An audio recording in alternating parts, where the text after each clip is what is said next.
Hello friend, welcome back to Gyan education classes.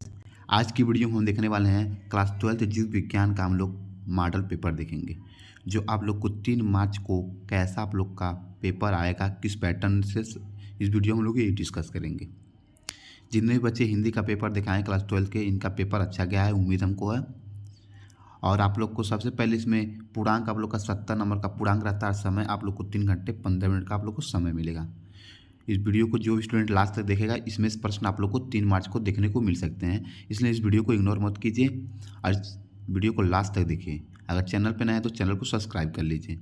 सबसे पहले तो आप लोग को निर्देश दिए जाएंगे, इस निर्देश को पढ़ लीजिए। सबसे पहला पॉइंट आप लोग को दिया गया, प्रारंभ के 15 मिनट परीक्षार्थियों को प्रश्न पत्र पढ़ने के लिए निर्धारित है। जो प्रारंभ के आप लोग के 15 मिनट मिलेंगे परीक्षार्थियों को प्रश्न पत्र पढ़ने के लिए निर्धारित है। दूसरा आप लोग का प्रश्न है, सभी प्रश्न अनिवार्य है, सभी प्रश्नों को करना अनिवार्य आप लोग का है। और तीसरा आप लोग का निर्देश दिया गया, आवश्यकता अनुसार अपनी पुष्टि नामांकित रेखाचित्रों द्वारा कीजिए। आवश्यकता अनुसार अपनी पुष्टि नामांकित रेखाचित्रों द्वारा कीजिए। और चौथा आप लोग का निर्देश दिया गया है, सभी प्रश्नों के निर्धारित अंक उनके सम्मुख अंकित हैं। जितने भी आप लोग के प्रश्न दिए गए हैं, उनके अंक कितने नंबर के हैं, उनके सामने आप लोग को लिखे गए हैं। चलिए, सबसे पहले प्रश्न आप लोग का क्या पूछा है, इसको हम लोग देखते हैं। चलिए थोड़ा जूम कर लेते हैं, आप लोग को अच्छे से दिखाई दें। सबसे पहले आप लोग का प्रश्न पूछा है, सही विकल्प चुनकर अपनी उत्तर पुस्तिका में लिखिए। बहुविकल्पी सबसे पहले प्रश्न आप लोग का है। इसमें आप लोग का पहला प्रश्न पूछा हुआ है, निम्नलिखित में से कौन सा भाग पुष्प नर जनन अंग का प्रतिनिधित्व करता है। निम्नलिखित में से कौन सा भाग पुष्प नर जनन अंग का प्रतिनिधित्व करता है। इसका ऑप्शन आप लोग का पूछा हुआ, पुमंग, जयांग, गुरुबीजार्धान, परागण। बहुत ही आसान आप लोग का यह प्रश्न है, तो ऑप्शन आप लोग का इसमें पहला सही हो जाएगा, पुमंग है। इसके बाद आप लोग का दूसरा प्रश्न पूछा है, मनुष्य में सनातन का लिंग निर्धारण होता है। संतान का लिंग निर्धारण होता है, मनुष्य में संतान का लिंग निर्धारण होता है। ऑप्शन आप लोग कर दिया, माँ के लिंग गुणसूत्र से, दूसरा अंडाणु के माप से, तीसरा आप लोग का शुक्राणु के माप से, चौथा है पिता के लिंग गुणसूत्र से। तो इसमें आप लोग का ऑप्शन चौथा सही हो जाएगा, पिता के लिंग गुणसूत्र से मनुष्य के संतान का लिंग निर्धारण होता है। इसके बाद आप लोग का तीसरा प्रश्न इसमें पूछा है, जेनेटिक इंजीनियरिंग का उपयोग होता है। जेनेटिक इंजीनियरिंग का उपयोग होता है, ऑप्शन इसमें पूछा है, चिकित्सा से, कृषि में, इन दोनों में और किसी में नहीं। तो जेनेटिक इंजीनियरिंग का उपयोग आप लोग के ऑप्शन तीसरा सही हो जाएगा, इन दोनों में। इसके बाद आप लोग का चौथा प्रश्न पूछा है, निम्नलिखित में से किसे भारत में जैव विविधता का तत्व स्थल समझा जाता है। तो ऑप्शन इसमें पूछा हुआ है, अरावली पर्वत, इंडो गंगेटिक मैदान, पश्चिमी घाट और पूर्वी घाट। तो इसमें आप लोग का ऑप्शन आप लोग का तीसरा सही था, पश्चिमी घाट आप लोग का आंसर सही है। ये आप लोग का सबसे पहले बहुविकल्पी प्रश्न था। इसके बाद आप लोग का कैसा प्रश्न पूछेगा आप लोग को, इसके बाद आप लोग का अति लघुत्तरी प्रश्न पूछेगा। अति लघुत्तरी प्रश्न आप लोग के एक एक नंबर के प्रश्न पूछते हैं। देखिए, आप लोग का एक एक नंबर का प्रश्न पूछा हुआ है, एक प्रश्न एक एक नंबर का पूछा हुआ है। इसमें सबसे पहले प्रश्न आप लोग का दिया है, थोड़ा इसको जूम कर ले रहे हैं। पहला पूछा अति लघुत्तरी प्रश्न में, क्लाइनफेल्टर एवं टर्नम सिंड्रोम के गुणसूत्रों की संख्या लिखिए। क्लाइनफेल्टर एवं टर्नम सिंड्रोम में गुणसूत्रों की संख्या लिखना है आप लोग को। तो क्लाइनफेल्टर का गुणसूत्र की संख्या कितनी होती है, टर्नम सिंड्रोम के गुणसूत्रों की संख्या कितनी होती है। तो आप लोग का इसका आंसर आप लोग को हम बताते हैं। इसका आप लोग है, क्लाइनफेल्टर का आप लोग का होता है 44 प्लस XXY गुणसूत्र आप लोग का होता है क्लाइनफेल्टर का। और टर्नम सिंड्रोम का आप लोग का होता है 44 प्लस X। क्लाइनफेल्टर का 44 प्लस XY है, 44 प्लस XXY। और टर्नम सिंड्रोम का होता है 44 प्लस X आप लोग का है। जो आप लोग का क्लाइनफेल्टर है, इसमें एक लिंग गुणसूत्र बढ़ जाता है, और इसमें आप लोग का 44 3 आप लोग का 47 हो जाता है। आप लोग का इसमें 44 45 46 47 आप लोग का एक गुणसूत्र बढ़ जाता है। और आप लोग का टर्नम सिंड्रोम आप लोग का 44 प्लस X 45 आप लोग का गुणसूत्रों की संख्या। इसके बाद आप लोग का दूसरा प्रश्न पूछा है, इसमें नर जर्म कोशिकाएं किस विभाजन द्वारा शुक्राणुओं का निर्माण करती है। नर जन्म कोशिकाएं किस विभाजन द्वारा शुक्राणु का निर्माण करती है? तो आप लोग के अर्धसूत्री विभाजन द्वारा। तो इसका आंसर आप लोग का अर्धसूत्री विभाजन हो जाएगा, अर्धसूत्री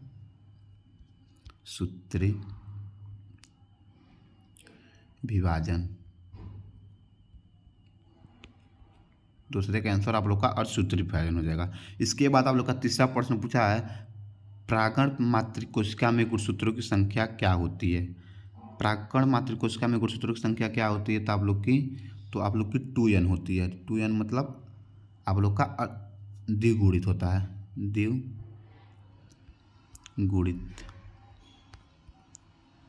द्विगुणित। तीसरे का आप लोग का द्विगुणित आंसर आप लोग का हो जाएगा। एक ही नंबर का प्रश्न है तो एक एक पॉइंट में आप लोग का आंसर ही होगा। इसके बाद आप लोग का चौथा प्रश्न है, उस एंजाइम का नाम लिखिए जो डीएनए अणु को खंडों में तोड़ता है। एंजाइम का नाम लिखना है जो डीएनए अणु को खंडों में तोड़ता है। तो आप लोग के कौन कौन से हैं? आप लोग के 3 आप लोग के हैं। इसमें आप लोग का सबसे पहला आप लोग का जो है एक्सो न्यूक्लियोएजेज है। देखिए एक्सो न्यूक्लियोएजेज। इसके बाद आप लोग का दूसरा आप लोग का है एंडोन्यूक्लियेज। आप लोग का ये लिख लीजिएगा आगे, एंडोन्यूक्लियेज। इसके बाद तीसरा आप लोग का क्या है? प्रतिबंध एंडोन्यूक्लियेज। प्रतिबंध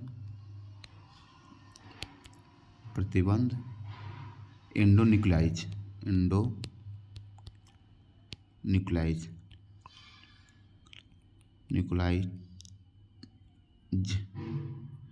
तीन आप लोग का है एक्सोन्यूक्लियेज, एंडोन्यूक्लियेज और प्रतिबंध एंडोन्यूक्लियेज। आप लोग के 3 हैं जो डीएनए अणु को खंडों में तोड़ता है।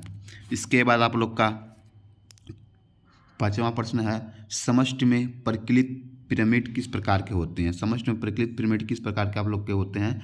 तो आप लोग का इसका आंसर हो जाएगा आयु पिरामिड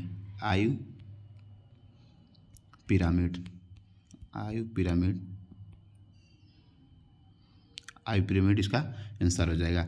इसके बाद आप लोग का अगला प्रश्न कैसे पूछेगा? आप लोग के लघुत्तरी प्रश्न फर्स्ट पूछेंगे जो आप लोग के 2-2 नंबर के रहेंगे। देखिए जो आप लोग का तीसरा जो प्रश्न रहेगा इसमें लघुत्तरी प्रश्न पूछेगा, 2-2 नंबर का आप लोग का एक प्रश्न रहेगा। इसमें देखिए कौन कौन सा आप लोग का प्रश्न पूछा हुआ है। इसमें आप लोग के प्रश्न पूछे हुए हैं, पक्षियों में लिंग निर्धारण को स्पष्ट कीजिए। पहला प्रश्न आप लोग का है, पक्षियों में लिंग निर्धारण को स्पष्ट करना है। 2 नंबर का प्रश्न है तो आप लोग 2 नंबर के हिसाब से आप लोग लिखिएगा। दूसरा प्रश्न आप लोग का, वाटसन तथा क्रिक द्वारा प्रस्तुत डीएनए के द्विकेंद्रित मॉडल का स्वच्छ नामांकित चित्र बनाना है। वाटसन तथा क्रिक द्वारा प्रस्तुत डीएनए द्विकेंद्रित मॉडल का स्वच्छ नामांकित चित्र आप लोग को बनाना है। दूसरा प्रश्न पूछा है। तीसरा प्रश्न आप लोग का प्रतिरक्षा क्या है। चौथा प्रश्न पूछा है, आर्किड पौधा आम के पेड़ की शाखा पर उग रहा है। आर्किड और आम के पेड़ के बीच पारस्परिक क्रिया को आप कैसे स्पष्ट करेंगे? चौथा प्रश्न आप लोग का यह पूछा है। 5वां प्रश्न आप लोग का, एक स्थलीय परितंत्र में अपघटन चक्र का आरेखीय निरूपण कीजिए। इसमें भी 5 आप लोग के प्रश्न पूछे हैं। लघुत्तरी प्रश्न फर्स्ट में आप लोग के 2-2 नंबर के प्रश्न है। आप लोग के 5 है तो मतलब ये 10 नंबर का आप लोग का प्रश्न है। इसके बाद आप लोग इसका आंसर आप लोग देख लीजिएगा। अगला बस केवल आप लोग को मैं पैटर्न बता दे रहा हूँ, किस तरह पैटर्न के हिसाब से आप लोग को बोर्ड एग्जाम में पूछेगा 3 मार्च को आप लोग को। इसके बाद आप लोग का अगला जो प्रश्न पूछेगा ये आप लोग का 3 नंबर का प्रश्न रहेगा। 3 नंबर का एक प्रश्न 3 नंबर का रहेगा। इसमें लघुत्तरी प्रश्न सेकेंड, इसमें 3 नंबर का प्रश्न रहेगा। इसमें 4 प्रश्न पूछे जाएंगे आप लोग के। 8 नंबर का आप लोग का प्रश्न पूछा जाएगा। नहीं 8 नंबर का प्रश्न नहीं पूछा जाएगा। देखिए हाँ 3 3 6 3 9 3 12, हाँ 12 नंबर का आप लोग का ये प्रश्न पूछा जाएगा। 3 नंबर का एक प्रश्न है। तो इसके बाद आप लोग का चौथा प्रश्न है। इसमें पहला प्रश्न पूछा गया है, लघु बीजार्धन तथा गुरु बीजार्धन के बीच कोई 3 अंतर स्पष्ट करें। लघु बीजार्धन और गुरु बीजार्धन लघु बीजार्धन तथा गुरु बीजार्धन के बीच 3 अंतर आप लोग को स्पष्ट करना है। इसके बाद दूसरा प्रश्न पूछा है, हमारे समाज में लड़कियां पैदा होने पर दोष क्यों केवल महिलाओं को दिया जाता है, बताइए कि यह क्यों सही नहीं है। दूसरा प्रश्न आप लोग का यह पूछा है, हमारे समाज में लड़कियां पैदा होने पर दोष केवल महिलाओं को दिया जाता है, बताएं कि यह क्यों सही नहीं है। इसके बाद आप लोग का तीसरा प्रश्न पूछा है, एक संकरण क्रॉस का उदाहरण लेते हुए मेंडल के प्रभाविता नियम की व्याख्या करना है आप लोग को। चौथा प्रश्न इसमें पूछा डीएनए कुंडलिनी की कौन सी विशेषता ने वाटसन और क्रिक को डीएनए प्रतिकृति के सेमी कंजर्वेटिव रूप को कल्पित करने में सहयोग किया। इसकी व्याख्या आप लोग को करना है। 4 नंबर का 4 प्रश्न आप लोग के 3-3 नंबर के हैं। इसके बाद आप लोग का अगला जो प्रश्न पूछेगा 5वां प्रश्न आप लोग का 5वां प्रश्न भी आप लोग के 4 प्रश्न पूछे जाएंगे 3-3 नंबर के, मतलब ये भी आप लोग का 12 नंबर का 5वां प्रश्न भी रहेगा। इसमें आप लोग का पहला जो प्रश्न पूछेगा मलेरिया परजीवी के जीवन चक्र का स्वच्छ नामांकित चित्र बनाना है। मलेरिया परजीवी के जीवन चक्र का स्वच्छ एवं नामांकित चित्र आप लोग को बनाना। पहला प्रश्न आप लोग का यह पूछा है। दूसरा प्रश्न आप लोग का पूछा है जैविक जीव विज्ञान के अध्ययन ने संक्रामक रोगों को नियंत्रित करने में किस प्रकार हमारी सहायता की है। दूसरा प्रश्न पूछा है और गौ वाला प्रश्न पूछा है जैव उर्वरक किस प्रकार से मृदा की उर्वरता को बढ़ाते हैं। चौथा प्रश्न आप लोग का है बैक्यूलोवायरेसिस क्या है। आप लोग के 4 प्रश्न हैं जिसे आप लोग आंसर देख लीजिएगा। अगर आप लोग का इसका आंसर भी चाहिए तो कमेंट कीजिएगा, मैं इसका आंसर भी आप लोग को अपलोड कर दूंगा। इसके बाद आप लोग का अगला जो प्रश्न पूछा है 6 नंबर वाला जो प्रश्न आप लोग का है निम्नलिखित पर टिप्पणी लिखना है आप लोग को। ये भी आप लोग के 3 नंबर के प्रश्न पूछे जाएंगे। 6वां प्रश्न भी 4 प्रश्न इसमें पूछा जाएगा। इसमें ये भी आप लोग का 12 नंबर का प्रश्न रहेगा। क्वेश्चन नंबर 6 भी इसमें पहला प्रश्न पूछा निम्नलिखित पर टिप्पणी लिखना है। सबसे पहले पीसीआर पर और दूसरा आप लोग का प्रतिबंध एंजाइम पर। पहला क्या था पीसीआर, दूसरा आप लोग का प्रतिबंध एंजाइम पर।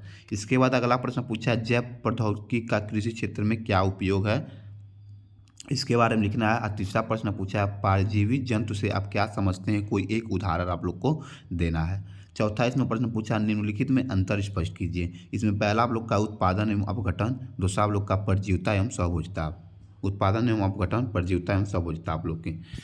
इसके बाद आप लोग का अगला प्रश्न पूछा है दीर्घ उत्तरी प्रश्न पूछा है। 5 नंबर का आप लोग के प्रश्न पूछे हैं जो आप लोग के अथवा करके प्रश्न दिए जाएंगे। दोनों को ये करना रहेगा। इसके बाद इसमें पहला 7वां प्रश्न पूछा मनुष्य के नर जनन तंत्र का सचित्र वर्णन कीजिए। इसमें शुक्राणु कहाँ संचित रहते हैं, इसके बारे में आप लोग को लिखना है। इसका मनुष्य के नर जनन तंत्र का फिगर भी बनाना है, इसको बढ़िया से विस्तार से बताना भी है। इसमें शुक्राणु कहाँ संचित रहते हैं इसके बारे में आप लोग को लिखना है 5 नंबर का। और यह आप लोग को नहीं आएगा तो अथवा करके प्रश्न पूछेगा आप लोग को पुष्पी पादपों में लघु बीजाणु जनन का सचित्र वर्णन करना है। पुष्पी पादपों में लघु बीजाणु जनन का सचित्र वर्णन करना है आप लोग को। ये भी आप लोग का 5 नंबर का प्रश्न रहेगा। फिर इसके बाद 8वां प्रश्न पूछा है आनुवांशिक कूट क्या है, इसकी मुख्य विशेषताओं का वर्णन करना है। या अथवा करके प्रश्न पूछा है जैव विकास किसे कहते हैं, भूवैज्ञानिक कालों में होकर पादपों के विकास का सचित्र वर्णन करना है आप लोग को। इसके बाद 9वां प्रश्न आप लोग का पादपों की जात विविधता 22% जंतुओं 72% की अपेक्षा बहुत कम है। क्या कारण है कि जंतुओं में अधिक विविधता मिलती है। आप लोग के 5 नंबर के प्रश्न ये पूछे गए हैं। ये अथवा करके प्रश्न पूछा हुआ है आप लोग का। अथवा करके प्रश्न पूछा है किस भौगोलिक क्षेत्र में जाति क्षति के मुख्य कारण क्या हैं। ये भी 5 नंबर का प्रश्न पूछा है। इसे पूरे अच्छे तरीके से सॉल्व कर लीजिएगा क्योंकि 3 मार्च को इसमें से प्रश्न आप लोग को देखने को मिल सकते हैं।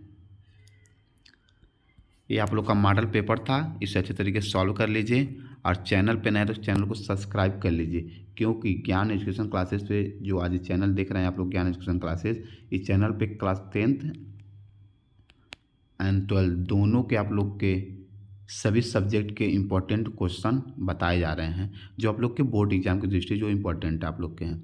सभी प्रीवियस ईयर पेपर सॉल्व कराया जा रहा है। जो स्टूडेंट पेपर देकर आ रहे हैं जैसे क्लास 10th एंड 12th के पेपर आप लोग देकर आए हैं, इसका आंसर भी आप लोग को अपलोड कराया जा रहा है हर सेट का। कितने नंबर का आप लोग सही करके आए अपना क्वेश्चन में डाल लीजिए। इसके बाद आप लोग का चैनल पर नए तो चैनल को सब्सक्राइब कर लीजिए। मिलते हैं अगले वीडियो में एक नए टॉपिक के साथ। धन्यवाद।